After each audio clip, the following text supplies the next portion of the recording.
అంటే ఇల్లు మొత్తం ధ్వంసం చేస్తే ఒక ముసలావిడ ఉంటుంటే ఇంట్లో యాదవ్ ఆవిడ ఇల్లు ధ్వంసం చేసి ఇల్లంతా సామాన్ అంతా మొత్తం ధ్వంసం చేస్తే కేసు ఇస్తే కేసు లేదు.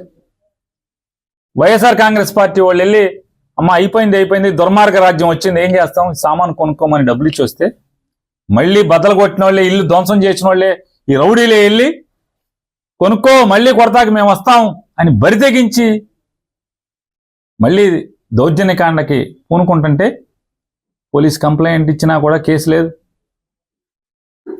నిన్న రాత్రి గౌడ కులస్తుడు, చిన్న కుటుంబం, కూలి చేసుకు బతుకుతారు, మూడు పిల్లలు, వాళ్ళ ఇంటి మీదకి వెళ్ళి కేవలం వైఎస్ఆర్ కాంగ్రెస్ పార్టీకి పనిచేశామని చెప్తే ఎన్టీఆర్ కాలనీ, చిలకలపూడి పోలీస్ స్టేషన్లోని పరిధిలోని ఎన్టీఆర్ కాలనీ గోడౌన్ చెదురుగుండా చూడండి, ఆ పేదవాడి ఇండ్లు ఏ రకంగా బియ్యంతో సహా ఏ రకంగా ధ్వంసం చేశారో. ధ్వంసం చేస్తే మూడు పిల్లలు పచ్చిగా ఆడు అడుగుతాడంట వెళ్ళినోడు, ఆడి పేరు నవీన్, రౌడీ షీటరు, ఆడి మీద ఒక 25-30 కేసులు ఉన్నాయి.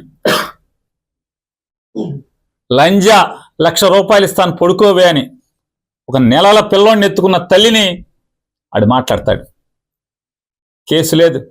కేసు లేకపోగా పోలీసులు ఎంత దారుణంగా ఉన్నారంటే మరి ఎస్పీ గారు ఏమైపోతున్నాడు, చిలకలపూడి పోలీస్ స్టేషన్ నుంచి వాడికి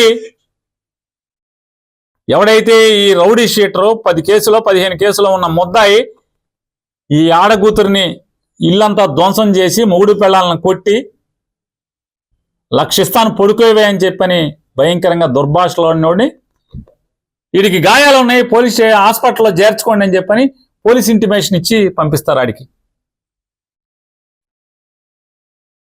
వీళ్ళు కేసుకి హాస్పిటల్కి పోలీస్ స్టేషన్కి వెళ్తే హాస్పిటల్కి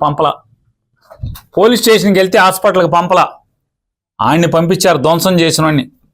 సరే వీళ్ళు మా కార్పొరేటర్లు వీళ్ళు కలిసి వెళ్ళి హాస్పిటల్లో జాయిన్ చేస్తే బరి తెగించి పోలీసులు ఉండగా ముగ్గురు, ఒక ఏఎస్ఐ, ఒక హెడ్ కానిస్టేబుల్ ఉండగా 15 మంది రౌడీలు ఈ కొట్టిన వాళ్ళందరూ కూడా వచ్చి, రేయ్ మంచం మీద పడుకున్నారేంటే, లంజా మంచం మీద పడుకున్నామేంటి, హాస్పిటల్ సీసీ ఫుటేజీలు తీయించుకోవాలని ఎస్పీ గారిని డిమాండ్ చేస్తున్నా, నిజంగా మీరు పోలీసు ఉద్యోగం చేస్తుంటే కనుక, జీతం తీసుకుంటుంటే కనుక తీయించండి. ప్రజలకు ఈ రకంగా దారుణాలు జరుగుతుంటే, అమాయకుల మీద దారుణాలు జరుగుతుంటే పోలీసు పట్టించుకోరా? హాస్పిటల్లో సీసీ ఫుటేజ్ నువ్వు హాస్పిటల్ నుంచి వెళ్తావా వెళ్ళవా, ఏంట్రా కేసు, లంజా లంబడి అని బూతులు తిడుతూ హాస్పిటల్కి వెళ్ళి దౌర్జన్యం చేసే పరిస్థితి. హాస్పిటల్లో మంచం దగ్గరికి వెళ్ళి పోలీసు ఉండగా పోలీస్ స్టేట్మెంట్ రికార్డ్ చేసుకుంటున్నాడు ఏఎస్ఐ మాట్లాడు, హెడ్ కానిస్టేబుల్ మాట్లాడు, కనీసం వాళ్ళని కేకలేరు, మందలించరు. అతను ఒక డిఎస్పీ వచ్చి మాట్లాడుతున్నట్టుగా ఫీల్ అయిపోతున్నారు. అంటే ఇవాళ పరిస్థితి ఏముందంటే, రాష్ట్రంలో చంద్రబాబు నాయుడు గెలిచిన తర్వాత ఏంటయ్యా పరిస్థితి అంటే, రౌడీలే డిఎస్పీలు ఎస్పీలుగా అయిపోయిన పరిస్థితి. మర్డర్ కేసు ముద్దాయిలే రౌడీ షీటర్లు, ఎస్పీలు డిఎస్పీలు సిఐలు అయిపోయిన పరిస్థితి. ఎందుకని పోలీసు ఎవడు మాట్లాడట్లా, వాళ్ళకి మర్యాద ఇస్తున్నారు, దౌర్జన్యం చేస్తుంటే కేసు లేదు. ఒక్క అసెంబ్లీ స్థానం ఇచ్చి ఇవ్వకపోయినా ఇంత దాకా పట్టుకొచ్చాం. ఈ రోజున 21 ఇచ్చారు మనకి. ఇది ఈ అందరూ అనుకున్నప్పుడు ఏమనుకుని భారతదేశంకి కీలకమైపోయింది ఆంధ్రప్రదేశ్ ఎన్నికలు. ఎన్డీఏకి ఊతం ఇచ్చింది. అంటే మనం ఏది ఇది చిన్నది ఇది పెద్దదని లేదు, ఎప్పుడు ఏ సమయంలో అది కీలకంగా మారిపోతుంది. ఒకటే అవ్వచ్చు, ఇంతే అవ్వచ్చు, గోరంత అవ్వచ్చు, అది కొండంత అవ్వచ్చు. ఈరోజు గోరంత విజయం అంటే చిన్న దీపం వెలిగిస్తే ఒక మొత్తం ఎలా వెలుగునిస్తో జనసేన గోరంత దీపం కొండంత వెలిగించింది ఈరోజు ఆంధ్రప్రదేశ్. సో మీ అందరికీ నా ప్రత్యేక కృతజ్ఞతలు. చాలా ఉత్సాహంతో పనిచేద్దాం. ప్రజలు మామూలుగా మనకు వెన్నుతట్టి చెప్పలేదు, బలంగా నిలబడమని చెప్పారు మనకి, మీ వెంట మేము ఉన్నామని. అని ఒకటే అనుకున్నాను, పవన్ కళ్యాణ్ గారికి ఎక్కువ నాకు అందరూ ఇంట్లో పవన్ కళ్యాణ్కి ఎక్కువ మెజారిటీ వస్తుంటే నన్ను మించిన మెజారిటీలు వచ్చేసినాయి మీ అందరికీ. అది నాకు చాలా ఆనందంగా ఉంది. What a victory. అంటే దీని వెనక్కి మనం చూడాల్సింది, చాలా బాధ్యత. నేను ఆనందం చూడట్లేదు. వేసిన ప్రతి ఓటు వెనక నాకు ఇలాగ అనిపిస్తుంది, ఓటు వేసాను జాగ్రత్త, ఈ భయం ఉంది నాకు లోపల. సో మనం ఈ ఉత్సాహాన్ని మీరు బాధ్యత కూడా తీసుకుందాం. వంశీకృష్ణ యాదవ్ గారి మెజారిటీలు చూసినా, మన రమేష్ గారి మెజారిటీలు చూసినా, ఒక్కొక్కరు మెజారిటీలు చూస్తుంటే వాహ్ అనిపించింది. అంటే ఇది కేవలం పవన్ కళ్యాణ్కి ఒకటికి జరగలే, అది ఆ పాయింట్. అంటే ప్రజలు ఎంత బలమైన మార్పు కోరుకుంటున్నారు అన్నదే దీని వెనుక మనం చూడాల్సింది. అందుకని చాలా అద్భుతంగా ప్రజలు ఇచ్చిన మ్యాండేట్ని, ఈ తీర్పుని గుండెలు పెట్టుకుని తీసుకెళ్దాం దీన్ని. అంటే ఈరోజు మీతో పంచుకుంటున్నా, కలగన్నా నేను ఆంధ్రప్రదేశ్కి ఏదైనా చేయాలి. ఇందాక మా నాన్న గారు చెప్తాను,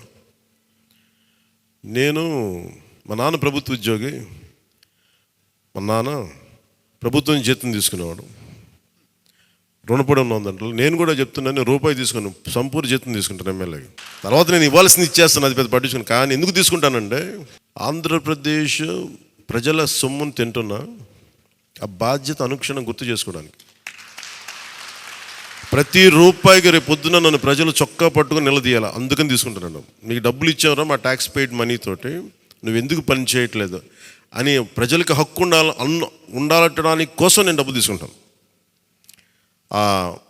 ఎమ్మెల్యేగా జీతం తీసుకుంటాను. చాలా కాలం అనుకున్నాను, ఎప్పుడైనా భవిష్యత్తులో ఎప్పుడు ఎమ్మెల్యే అయితే తీసుకుంటానా లేదా అని అనుకున్నాను. నాకు రూపాయి జీతం తీసుకుంటానని అలా కాకుండా నేను సంపూర్ణ జీతం తీసుకున్నాను. కానీ ఇవ్వడం కూడా దానికి కొన్ని వెయ్యింతలు ఇచ్చేస్తాను బయటికి, అది వేరే విషయం, అది కూడా చెప్తాను. కాకపోతే ఎందుకు జీతం అంటే మనం ఎందుకు తీసుకుంటాం అని నేను ఎందుకు చేస్తున్నాను అంటే, ఈ డబ్బు ప్రజల కష్టం నుంచి, రక్తం, చెమట, స్వేదం నుంచి వచ్చింది. అది ఆ డబ్బు ముట్టుకున్నప్పుడు నాకు బాధ్యత గుర్తు రావాలి. అందుకని నేను అది కూడా నిర్ణయం తీసుకున్నాను. సో మీ అందరికీ కూడా నా ప్రత్యేక ధన్యవాదాలు. మనందరం కూడా జవాబుదారీతనం ప్రభుత్వం ఎలా ఉంటుందో చూపిద్దాం. నిజమైన లా మేకర్, చట్టాలను చేసేవాడు. We're all law makers. చట్టాలను చేసేవాళ్ళం, చట్టాలను పరిరక్షించాల్సిన బాధ్యత ఉన్నవాళ్ళం. How a true law maker would be will show them. బలమైన వ్యవస్థను నడిపే వాళ్ళు ఎలా ఉంటారు. భవిష్యత్తులో పొలిటికల్ లీడర్ అవ్వాలంటే చాలా ఇన్స్పిరేషన్ ఇవ్వాలి. మీ అందరినీ ఆ ఇన్స్పిరేషన్ కోరుకున్నాను మీరు ప్రతి ఒక్కరి దగ్గర నుంచి. బాలశౌరి గారు వెళ్తారు రేపు పొద్దున పార్లమెంట్కి. ఆంధ్రప్రదేశ్కి కావాల్సిన డిబేట్స్లో మాట్లాడాలి ఆయన. తంగెళ్ళ ఉదయ్ శ్రీనివాస్ మొట్టమొదటిసారి గెలిచాడు. మీ బాధ్యత మాట్లాడాలి పార్లమెంట్లో, మర్చిపోకండి. పరిచయాలకి వీటికి కాదు, మీరు పార్లమెంట్కి వెళ్తుంది, పని చేయడానికి వెళ్తున్నాం. అది మట్టుకు మీరు ప్రతి ఒక్కరు ఆపాద మస్తకం కింద నుంచి పై దాకా మీరు మర్చిపోకండి బాధ్యత.